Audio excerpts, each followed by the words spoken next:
ಶಿಕ್ಷಕರೇ, ಗೂಗಲ್ನಲ್ಲಿ pit India ಅಂತೇಳಿ type ಮಾಡಿದಾಗ ನಿಮಗೆ ಪಿಟ್ ಇಂಡಿಯಾ ವೆಬ್ಸೈಟ್ ಓಪನ್ ಆಗುತ್ತದೆ. ಅಲ್ಲಿ ಲಾಗಿನ್ ಮತ್ತು ರಿಜಿಸ್ಟ್ರೇಷನ್ ಅಂತ ಇದೆ. ನೀವು ಲಾಗಿನ್ ಮೇಲೆ ಕ್ಲಿಕ್ ಮಾಡಿ.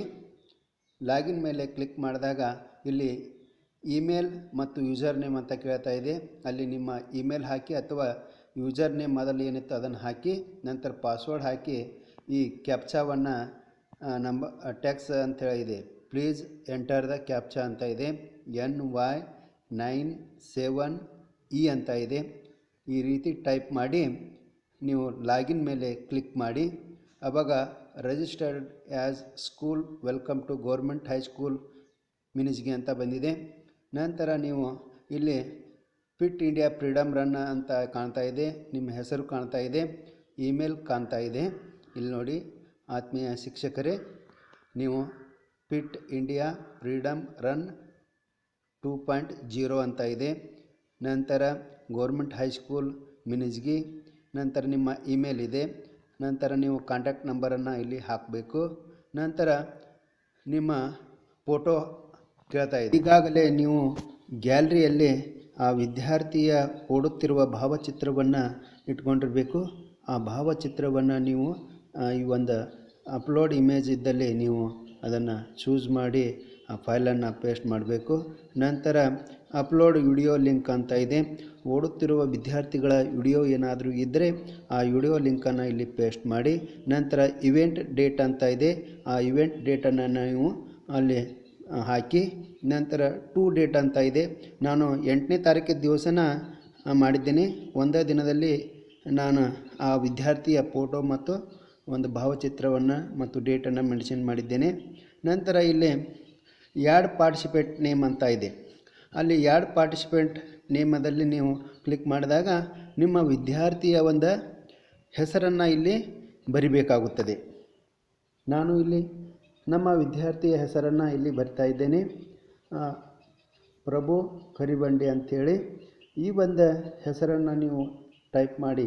ಅಂದರೆ ನೀವು ಹೆಸರನ್ನು ಟೈಪ್ ಮಾಡುವಾಗ ಒಂದೇ ಲೈನ್ನಲ್ಲಿ ಇರುವಂಥ ಹೆಸರಿನ ಒಂದು ಅಕ್ಷರಗಳು ಒಂದೇ ಲೈನ್ ಮೇಲೆ ಇರಬೇಕು. ನಂತರ ವಿದ್ಯಾರ್ಥಿಯ ಒಂದು ಹೆಸರನ್ನು ನೀವು ಟೈಪ್ ಮಾಡಬೇಕಾದ್ರೆ ಆ ಲೈನ್ ಕೆಳಗಡೆ, ಅಂದರೆ ಇಲ್ಲಿ ಪ್ರಭು ಕರಿಬಂಡಿ ಅಂತ ಒಂದು ಲೈನ್ದಲ್ಲಿದೆ. ನಂತರ ವಿನೋದ್ ಸಿ ಅಂತ ಇದೆ. ನಂತರ ನಾನು ಯಾವ ರೀತಿ ಈ ವಿಡಿಯೋದಲ್ಲಿ ಹೆಸರನ್ನು ಟೈಪ್ ಮಾಡಿದ್ದೇನೆ ಆ 8 ಜನ ವಿದ್ಯಾರ್ಥಿಗಳ ಒಂದು ಹೆಸರನ್ನು ನೀವು ಒಂದೋ ಲೈನ್ದಲ್ಲಿ ಬರೆದು ಅಪ್ಡೇಟ್ ಪಾರ್ಟಿಸಿಪೇಟ್ ಅಂತ ಕೊಡ್ರಿ. ನಂತರ ನೀವು ಅಪ್ಡೇಟ್ ಪಾರ್ಟಿಸಿಪೇಟ್ ಅಂತ ಕೊಟ್ಟಾಗ ಆ ವಿದ್ಯಾರ್ಥಿಗಳ ಒಂದು ಮಾಹಿತಿಯು ಅಪ್ಲೋಡ್ ಆಗಿರ್ತದೆ. ನಂತರ ನೀವು ಡೌನ್ಲೋಡ್ ಸರ್ಟಿಫಿಕೇಟ್ ಅಂತ ಕ್ಲಿಕ್ ಮಾಡಿದಾಗ ನಿಮ್ಮ ಸರ್ಟಿಫಿಕೇಟ್ ಈಗ ಕಾಣ್ತಾ ಇದೆಯಲ್ಲ, ಆ ರೀತಿ ಡೌನ್ಲೋಡ್ ಆಗಿ ಬರುತ್ತದೆ. ನಾನು ಗೌರ್ಮೆಂಟ್ ಹೈಸ್ಕೂಲ್ ಮಿನಿಜ್ಗಿ ಅಂತ ಒಂದು ಸರ್ಟಿಫಿಕೇಟ್ ಬಂದಿದೆ. ಇಲ್ಲಿ ಏನಪ್ಪ ಅಂದ್ರೆ pit India freedom run organiser ಅಂತ ಇದೆ. ಅದರ ಮೇಲೆ ಕ್ಲಿಕ್ ಮಾಡಿದ್ದೇನೆ. ಆ ಒಂದು ಆರ್ಗನೈಸರ್ ಸರ್ಟಿಫಿಕೇಟ್ ಬಂದಿದೆ. ಈಗ ಅದರ ಕೆಳಗಡೆ ನೀವು ಪಾರ್ಟಿಸಿಪೇಟ್ ಅಂತ ಆಪ್ಷನ್ ಕಾಣುತ್ತದೆ. ಅಲ್ಲಿ ನೀವು ಕ್ಲಿಕ್ ಮಾಡಿದಾಗ ನೀವು ಪಾರ್ಟಿಸಿಪೇಟ್ ಮಾಡಿದಂಥ ವಿದ್ಯಾರ್ಥಿಗಳ ಒಂದು ಪ್ರಶಸ್ತಿಯನ್ನು ನೀವು ಡೌನ್ಲೋಡ್ ಮಾಡ್ಕೊಳ್ಬಹುದು. ಈಗ ನಾನು ಪಾರ್ಟಿಸಿಪೇಟ್ ಅಂತ ಇದೆಯಲ್ಲ, ಅಲ್ಲೇ ನಾನು ಕ್ಲಿಕ್ ಮಾಡ್ತಾ ಇದ್ದೇನೆ. ಆಗ ಪ್ರಭು ಕರಿಬಂಡಿ ಅಂಥೇಳಿ ಏನಿದೆ ಅಲ್ಲಿ ಡೌನ್ಲೋಡ್ ಸರ್ಟಿಫಿಕೇಟ್ ಅಂತ ಇದೆ.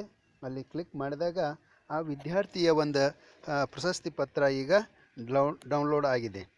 ಇದೇ ರೀತಿಯಾಗಿ ನೀವು ಮುಂದೆ ನಂತರ ವಿದ್ಯಾರ್ಥಿಗಳ ಒಂದು ಸರ್ಟಿಫಿಕೇಟನ್ನು ನೀವು ಪಡೆದುಕೊಳ್ಬೋದು. ಅದು ಯಾವ ರೀತಿ ಮುಂದಿನ ವಿದ್ಯಾರ್ಥಿಯ ಒಂದು ಪ್ರಮಾಣ ಪತ್ರವನ್ನು ಡೌನ್ಲೋಡ್ ಮಾಡಬೇಕಂದ್ರೆ ಇಲ್ಲಿ ಪ್ರಭು ಕರಿಬಂಡಿದಾಗಿದೆ. ನಂತರ ವಿನೋದ್ ಸಿ ಅಂತೇಳಿ ಆ ವಿನೋದ್ ಸಿ ಅಂದರೆ ಪಾರ್ಟಿಸಿಪೇಟ್ ಅಂತ ಇದೆಯಲ್ಲ, ಅದ್ರ ಮೇಲೆ ಕ್ಲಿಕ್ ಮಾಡಿದಾಗ ಕೆಳಗೆ ವಿನೋದ್ ಸಿ ಅಂತ ತೋರಿಸ್ತಾ ಇದೆ. ಅಲ್ಲಿ ನೀವು ಡೌನ್ಲೋಡ್ ಸರ್ಟಿಫಿಕೇಟ್ ಅನ್ರಿ ಅದ್ರ ಮೇಲೆ ನೀವು ಕ್ಲಿಕ್ ಮಾಡಿದಾಗ ಆ ಒಂದು ವಿದ್ಯಾರ್ಥಿಯ ಸರ್ಟಿಫಿಕೇಟ್ ಡೌನ್ಲೋಡ್ ಆಗ್ತಾ ಇದೆ. ಇದೇ ರೀತಿ ಎಲ್ಲ ವಿದ್ಯಾರ್ಥಿಗಳ ಒಂದು ನೀವು ಹೆಸರಿನ ಮೇಲೆ ಕ್ಲಿಕ್ ಮಾಡಿದಾಗ ಆ ಒಂದು ಡೌನ್ಲೋಡ್ ಸರ್ಟಿಫಿಕೇಟ್ ಆಪ್ಷನ್ನಲ್ಲಿ ನೀವು ಕ್ಲಿಕ್ ಮಾಡಿದಾಗ ಎಲ್ಲ ವಿದ್ಯಾರ್ಥಿಗಳ ಒಂದು ಪ್ರಮಾಣ ಪತ್ರ ನಿಮಗೆ ದೊರೆಯುತ್ತದೆ. ಅದೇ ರೀತಿ ನಾನು ಎಲ್ಲ ವಿದ್ಯಾರ್ಥಿಗಳ ಒಂದು ಹೆಸರಿನ ಮೇಲೆ ಈಗ ಸಂಗಮೇಶ್ ಸಜ್ಜನ್ ಅಂತ ಇದೆ, ಆ ವಿದ್ಯಾರ್ಥಿಯ ಪಾರ್ಟಿಸಿಪೇಟ್ನಲ್ಲಿ ಆಪ್ಷನ್ನಲ್ಲಿ ಹೋಗಿ ಆ ವಿದ್ಯಾರ್ಥಿಯ ಹೆಸರಿನ ಮುಂದೆ ಒಂದು ಕಪ್ಪು ಚುಕ್ಕೆ ಇರ್ತೈತಿ, ಅಲ್ಲಿ ಕ್ಲಿಕ್ ಮಾಡಿದಾಗ ಆ ವಿದ್ಯಾರ್ಥಿಯ ಒಂದು ಪ್ರಮಾಣ ಪತ್ರ ದೊರೆಯುತ್ತದೆ. ಇದೇ ರೀತಿ ಎಲ್ಲ ವಿದ್ಯಾರ್ಥಿಗಳ ಪ್ರಶಸ್ತಿಯನ್ನು ಪಡೆಯಿರಿ.